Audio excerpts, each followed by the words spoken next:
Hello, I'm Bill Heran. I'm the author of The Missing Piece. So today is January 13th, and the topic is ego versus soul.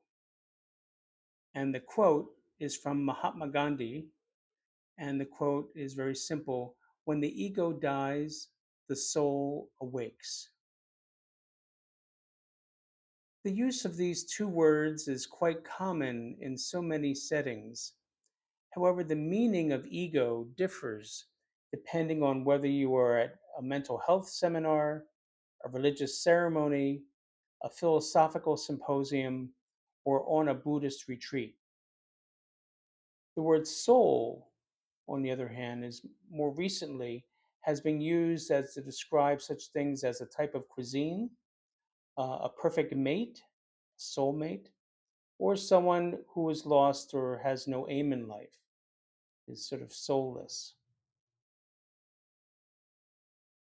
When I speak of ego, I am talking about a restless mind defender that is based in fear, a fear of others thwarting you or making you feel lacking, small, and insignificant.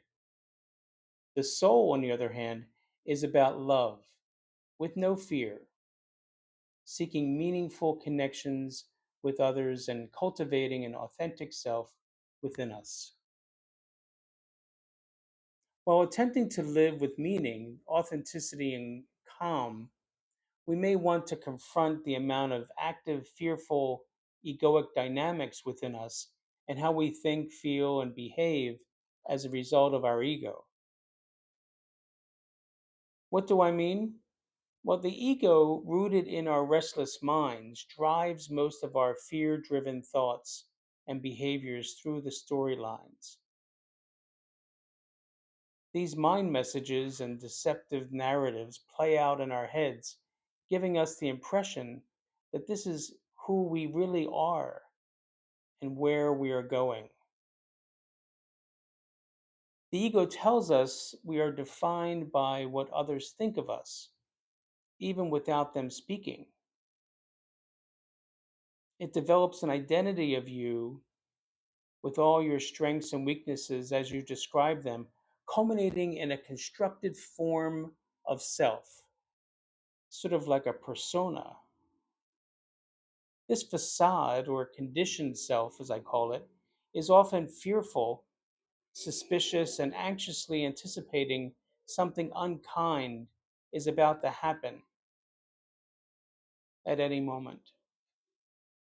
We can only be in intimate contact with our soul, but we can also be a carrier of soul to another. We can experience this through the ascent of good intentions for someone who may be suffering ill or in need of good soulful wishes based in loving care. Some people call this prayer.